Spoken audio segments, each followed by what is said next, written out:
Matthew Henry's Commentary on the Whole Bible. Deuteronomy 2.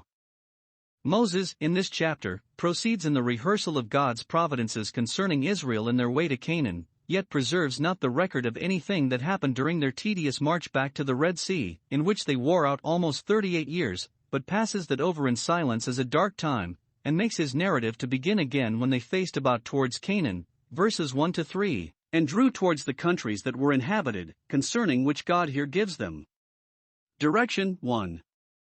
What nations they must not give any disturbance to. 1. Not to the Edomites, verses 4 to 8. 2. Not to the Moabites, verse 9, of the antiquities of whose country, with that of the Edomites, he gives some account, verses 10 to 12. And here comes in an account of their passing the river Zerd, verses 13 to 16. 3. Not to the Ammonites, of whose country here is some account given, verses 17 to 23. 2. What nations they should attack and conquer. They must begin with Sihon, king of the Amorites, verses 24 and 25. And accordingly, 1. They had a fair occasion of quarreling with him, verses 26 to 32. 2. God gave them a complete victory over him, verse 33, etc. The seed of Esau and Lot spared, 1451 BC. 1. Then we turned, and took our journey into the wilderness by the way of the Red Sea, as the Lord spake unto me, and we compassed Mount Seir many days. 2. And the Lord spake unto me, saying, 3. Ye have compassed this mountain long enough, turn you northward. 4. And command thou the people, saying, Ye are to pass through the coast of your brethren the children of Esau, which dwell in Seir, and they shall be afraid of you. Take ye good heed unto yourselves therefore. 5. Meddle not with them, for I will not give you of their land, no, not so much as a foot breadth, because I have given Mount Seir unto Esau for a possession. 6. Ye shall buy meat of them for money, that ye may eat, and ye shall also buy water of them for money, that ye may drink. 7. For the Lord thy God hath blessed thee in all the works of thy hand, he knoweth thy walking through this great wilderness, these 40 years the Lord thy God hath been with thee, thou hast lacked nothing. Here is 1.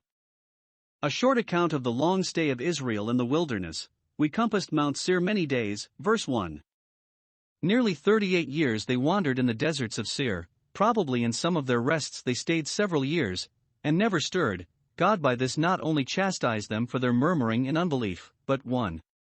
Prepared them for Canaan, by humbling them for sin, teaching them to mortify their lusts, to follow God, and to comfort themselves in Him.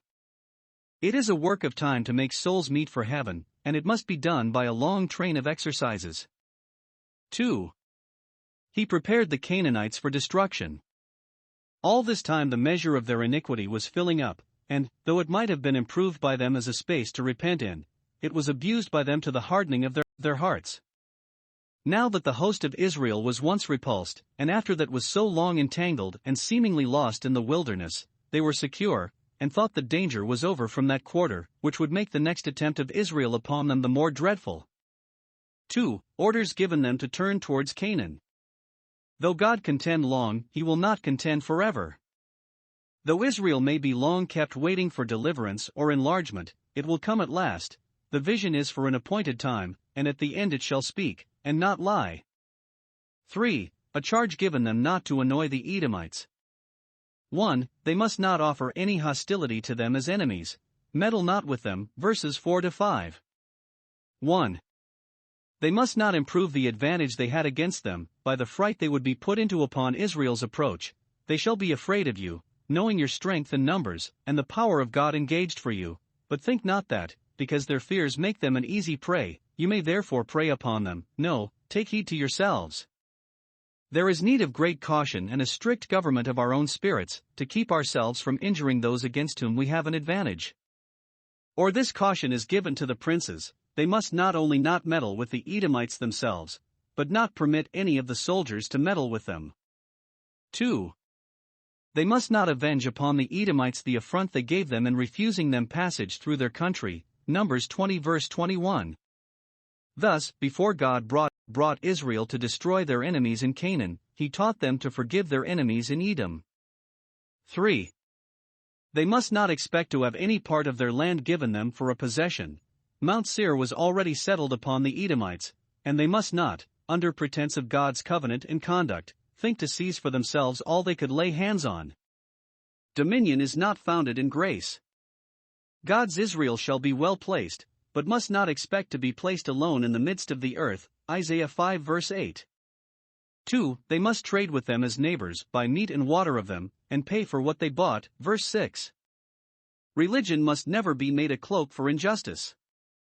The reason given, verse 7, is, God hath blessed thee, and hitherto thou hast lacked nothing, and therefore, 1.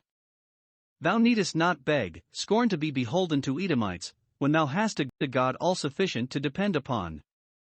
Thou hast wherewithal to pay for what thou cayest for, thanks to the divine blessing, use therefore what thou hast, use it cheerfully, and do not sponge upon the Edomites. 2. Therefore thou must not steal. Thou hast experienced the care of the divine providence concerning thee, in confidence of which for the future, and in a firm belief of its sufficiency, never use any indirect methods for thy supply. Lie by the faith and not by thy sword. 8. And when we passed by from our brethren the children of Esau, which dwelt in Seir, through the way of the plain from Elath, and from Ezion-Geber, we turned and passed by the way of the wilderness of Moab. 9. And the Lord said unto me, Distress not the Moabites, neither contend with them in battle, for I will not give thee of their land for a possession, because I have given Ar unto the children of Lot for a possession. 10. The Eames dwelt therein in times past, a people great, and many and tall, as the Anakims, 11 which also were accounted giants, as the Anakims, but the Moabites call them Eames. 12. The Horims also dwelt in Seir before time, but the children of Esau succeeded them, when they had destroyed them from before them, and dwelt in their stead, as Israel did unto the land of his possession, which the Lord gave unto them. 13. Now rise up, said I, and get you over the brook Zerd. And we went over the brook Zerd. 14. And the space in which we came from Kadesh Barnea, until we were come over the brook Zerd, was 38 years, until all the generation of the men of war were wasted out from among the host, as the Lord sware unto them. 15. For indeed the hand of the Lord was against them, to destroy them from among the host, until they were consumed. 16. So it came to pass, when all the men of war were consumed and dead from among the people, 17. That the Lord spake unto me, saying, 18. Thou art to pass over through Ar, the coast of Moab, this day. 19. And when thou comest nigh over against the children of Ammon, distress them not, nor meddle with them, for I will not give thee of the land of the children of Ammon any possession, because I have given it unto the children of Lot for a possession. 20. That also was accounted a land of giants, giants dwelt therein in old time, and the Ammonites call them Zamzamims. 21. A people great, and many and tall, as the Anakims, but the Lord destroyed them before them, and they succeeded them, and dwelt in their stead. 22. As he did to the children of Esau, which dwelt in Seir, when he destroyed the Horims from before them, and they succeeded them, and dwelt in their stead even unto this day. 23. And the Avims which dwelt in Hazrim, even unto Asa, the Caphtorims, which came forth out of Caphtor, destroyed them, and dwelt in their stead. It is observable here that Moses, speaking of the Edomites, v8, calls them, our brethren, the children of Esau. Though they had been unkind to Israel, in refusing them a peaceable passage through their country, yet he calls them brethren. For, though our relations fail in their duty to us, we must retain a sense of the relation, and not be wanting in our duty to them, as there is occasion.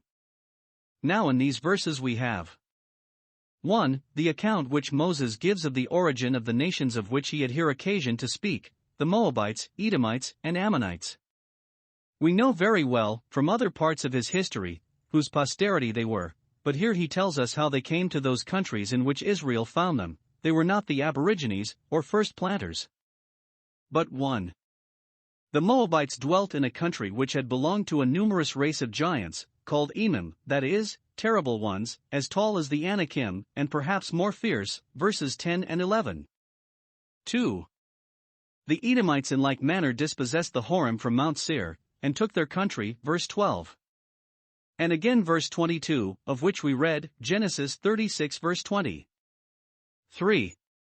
The Ammonites likewise got possession of a country that had formerly been inhabited by giants, called Zamzummim, crafty men, or wicked men, verses 20 and 21, probably the same that are called Zuzim, Genesis 14 verse 5. He illustrates these remarks by an instance older than any of these. The Caphtharim, who were akin to the Philistines, Genesis 10 verse 14, drove the Avim out of their country, and took possession of it. Verse 23. The learned Bishop Patrick supposes these Avites, being expelled hence, to have settled in Assyria, and to be the same people we read of under that name, 2 Kings 17:31. Now these revolutions are recorded, 1. To show how soon the world was peopled after the flood, so well peopled that, when a family grew numerous, they could not find a place to settle in, at least in that part of the world, but they must drive out those that were already settled. 2. To show that the race is not to the swift, nor the battle to the strong. Giants were expelled by those of ordinary stature, for probably these giants, like those before the flood, Genesis 6 verse 4, were notorious for impiety and oppression, which brought the judgments of God upon them, against which their great strength would be on defense. 3.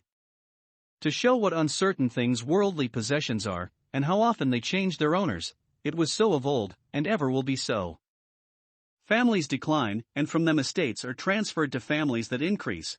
So little constancy or continuance is there in these things. 4. To encourage the children of Israel, who were now going to take possession of Canaan, against the difficulties they would meet with, and to show the unbelief of those that were afraid of the sons of Anak, to whom the giants, here said to be conquered, are compared, verses 11 and 21. If the providence of God had done this for the Moabites and Ammonites, much more would his promise do it for Israel, his peculiar people. 2. The advances which Israel made towards Canaan. They passed by the way of the wilderness of Moab, verse 8, and then went over the brook or vale of Zered, verse 13. And there Moses takes notice of the fulfilling of the word which God had spoken concerning them, that none of those that were numbered at Mount Sinai should see the land that God had promised, Numbers 14 verse 23. According to that sentence, now that they began to set their faces towards Canaan, and to have it in their eye, notice is taken of their being all destroyed and consumed, and not a man of them left, verse 14.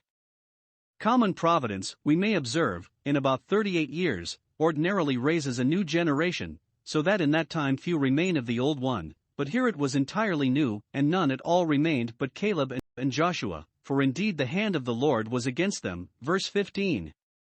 Those cannot but waste, until they were consumed, who have the hand of God against them. Observe, Israel is not called to engage with the Canaanites till all the men of war, the veteran regiments, that had been used to hardship, and had learned the art of war from the Egyptians, were consumed and dead from among the people, verse 16, that the conquest of Canaan, being effected by a host of new-raised men, trained up in a wilderness, the excellency of the power might the more plainly appear to be of God and not of men.